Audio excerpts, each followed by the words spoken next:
Is everyone ready? Then I'll begin. Let me tell you a story. Imagine a little girl racing her brother and dreaming of the day that she'll finally beat him. This little girl loves to sing to the top of her lungs on long road trips. She often has to go on long road trips to visit the doctor. On her 8th birthday, she became very sick. Her parents rushed her to the hospital that's 5 hours away. Her parents endure their child's agonizing screams of pain as her intestines are being stretched to the point of rupture. Then pieces of tire begin falling off of the car. Her dad pulls to the side of the road to then realize that they might not make it in time. Physically, she's in extreme pain. Mentally, she's suffering symptoms that are as real as the blood coursing through her veins that's keeping her alive. Even though physically, she's surrounded by her family, mentally, she feels lonely. Even though physically she's screaming in pain, mentally, she has no voice. Now, do you pity her? I'll be first addressing what it means to be lonely, what it means to have no voice, what it means to pity each other before finally discovering a cure to these symptoms. Imagine if an innocent touch could instantly kill you. Breathing the same air could end your life. Imagine staying 6 feet away from everyone in fear of dying. Imagine if a simple hug that should bring you comfort and peace could be the very thing that takes 2 weeks away from friends and family to do continuous lung therapy. This is the reality of a person that has cystic fibrosis. This is my reality. I have a chronic genetic disease called cystic fibrosis that affects your lungs and digestive system by creating a lot of mucus. The loneliness of this disease is sometimes unbearable, and yet everyone has or will deal with a degree of loneliness. Whether it's a chronic illness, your relationship, or anything in between, you have felt the feeling of loneliness, of being cut off from others, isolated. It tears our emotional, mental, and physical health to shreds. A family member passing away or a best friend moving away all brings you loneliness, brings you that feeling of something being taken away from you. Once you realize that you have no control over this matter as much as it pains you, it'll start to sink in, and you'll start to wonder what if. What if you could have one last conversation with them? What would you say? What if you could hold their hand one last time? Would you ever let go? What if you want to talk to that one person in the whole world that might actually understand what you're going through? How much would you risk? How much would you give up?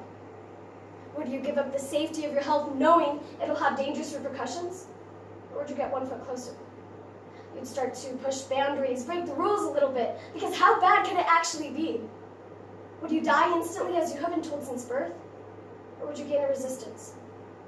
Would you join your friends and family that have passed away because somehow that seems like a better reality than the one you're living in right now? We have to stop taking what's truly important for granted. Instead, we need to appreciate all the things that we have right now so that we don't become lonely. Second symptom is losing your voice. When you have this, or any other kind of sickness, your voice gets taken away from you. You can no longer voice your thoughts, your opinions. You can no longer advocate for yourself, yet you are your best advocate. You know you the best because you are you. You're the only person that knows what's going on through your mind, what your opinions are on the matter, what your train of thought is. When I was little, I had to learn from a young age how to advocate for myself. Every time we go to the 3-hour-long doctor's appointments, it felt like everyone was putting words in my mouth.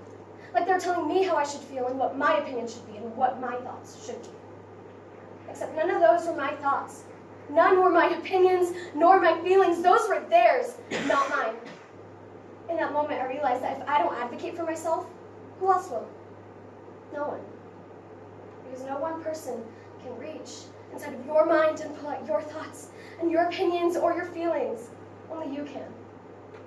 I had to start advocating for myself so I could be heard. Even the people closest around you don't even know. Your parents, your teachers, your doctors can only tell you what they think is right for you. But what happens when they disagree? Because I guarantee you they will. Will you side with your parents that claim they know what's best for you? Or do you side with the doctors that's backed up by science? Or better yet, would you side with your teachers that are with you 8 hours a day, Monday through Fridays, except on holidays? See, none of these choices are ever going to fully benefit you. None will ever put you first. So when will you use your voice? When will you finally start advocating for yourself? You must start now because your actions are your actions. Not your friends, not your parents. They're yours. that means that there's going to be consequences to those actions that will impact you. Don't you want those consequences to be positive? Don't you want those consequences to bring you happiness and joy, whatever that may be to you? The last symptom is pity. You know those times when people come up to you and say, I feel so sorry for you. Yeah, that's pity. See, in order for a person to say that, they need to think that their life is somehow better than yours. That by you having this horrible, detrimental illness or challenge somehow makes your life much worse to live. That by them lacking your challenge makes their life easier or better than yours. See, in today's society, we play the sickening game called trying to one-up a person, or the pain game. People try and one-up other people in the worst ways possible. In this game, people try and see who has it worse, who is living the worst life. People start to say, hey, I have a broken arm. Well, I've had a broken leg. Well, I've had 8 surgeries. There. Right there. To a naked eye, one of those may seem to be worse than the others. But maybe in reality, that first surgery might have been scary. It might have been terrifying for her, but by her 8th, maybe she finally realized that this is life. And life sometimes does more taking than giving, which isn't fair. But life isn't fair. Well, it might have taken another person just to break their leg to understand that same concept.